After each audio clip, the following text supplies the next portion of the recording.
Everything's difficult. Everything's challenge. Through adversity. Through the last minute. Through the last second. Through the last minute.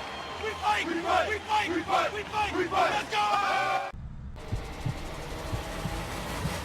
We've done a great job of starting up top when we talk about culture, when you talk about hard-working, tough, nasty, physical, respected. You look at, Coach Riley and the things and the messages that, he tries to send out. And you talk about Alonzo Mourning, you talk about Tim Hardaway, you talk about Ike Austin, who had to lose weight, you talk about Grant Long, you talk about all the guys, that came before me. The culture has been here. It's just for guys like myself to pass the torch on to the younger guys. That's why my role is so important, because this generation has the talent like I've never seen. So you have to have veterans like myself to kind of bridge that gap between the last generation and this generation in order to help this generation reach its full potential.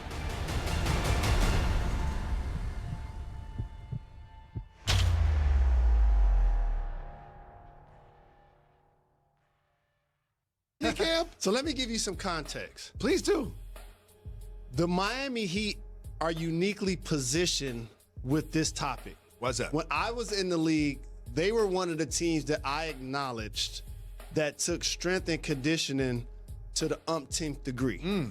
They would weigh their players every week.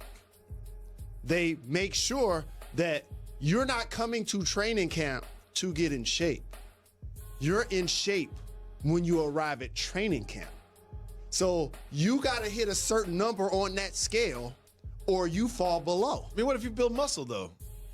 You got to hit a number on that scale because they have a strength and conditioning team designated to acknowledge your body type, what you've carried, and what's anticipated. And by the way, we're not just talking about a guy that isn't about being in shape. No. James Johnson is an umpteenth degree black belt. Oh, yeah, he's famously... He can run up a wall like Bruce Lee. Yeah, he's famously athletic, especially when it comes to martial arts. Exactly. But again, when you have that leadership from the top down, People talk about the everybody's lock and culture. step. They talk about the Heat culture. That lets you know that there's a lock and step there. Pat Riley, same page. Erik Spoelstra, same page. Strength and conditioning, no way around it.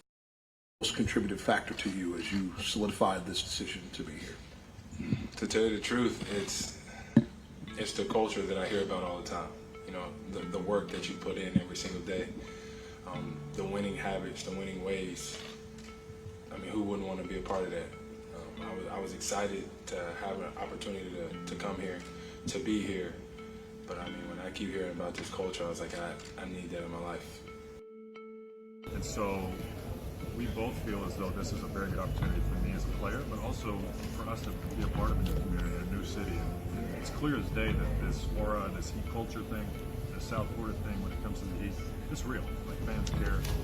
It's obvious to the coaching staff and the players and everybody in the organization, Mr. Riley on down.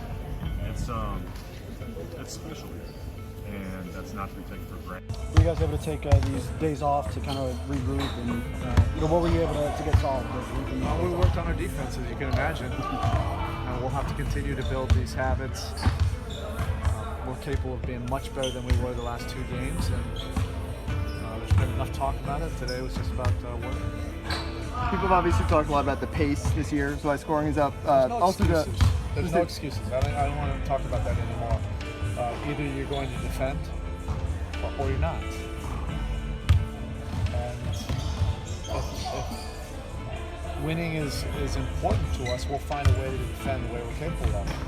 We did not defend the last two games, and we paid the price for it. We did not look good, and it was uncharacteristic for us. So we got to work for the last 2 days, and that doesn't guarantee anything. The other thing I was going to ask, the freedom of movement rules also, has that been an adjustment, or like you say, no excuses? I don't want to talk about any of that stuff. Either you are going to defend or you're not. Either you're going to make an excuse or you're just going to get the job done. That's it. We're capable of defending much better than we did the last two games. We were defending up until the Sacramento game. And for 2 games, we took 2 nights off, and we paid the price dearly for it. Organization, and I believe Erik Spoelstra will be the Greg Popovich of the Miami Heat. I mean, you've been around that organization. Absolutely. Yeah. I mean, and look, and I think it would also kind of conform to their continuity and just what they believe in, which is, and it is very much. It is. They say the Miami Heat family, and we can all roll our eyes. Yeah. It is the most kind of militaristic, straight-laced culture in the league. I mean, you're talking about a place where all the assistant coaches have to wear the right colored shirt Yeah. during warm-ups, Yeah. or you get docked. And I think And Spoelstra, again, there will be a line of succession in Miami. It'll be clean, and it would probably be Spoelstra. Yeah. Dave Hyde of the Sun Sentinel in Fort Lauderdale. Could you talk any specific items of the culture that you're talking about? Anything when you say this is okay, this is what I want? I like that we, I hope Spo doesn't get on me about this. I like that our shoot-arounds are what they're supposed to be. You breaking a sweat. I like that we competing in practice every single day. I like that every time we step onto this court, there's a certain way you have to look. There's a certain mentality you have to have.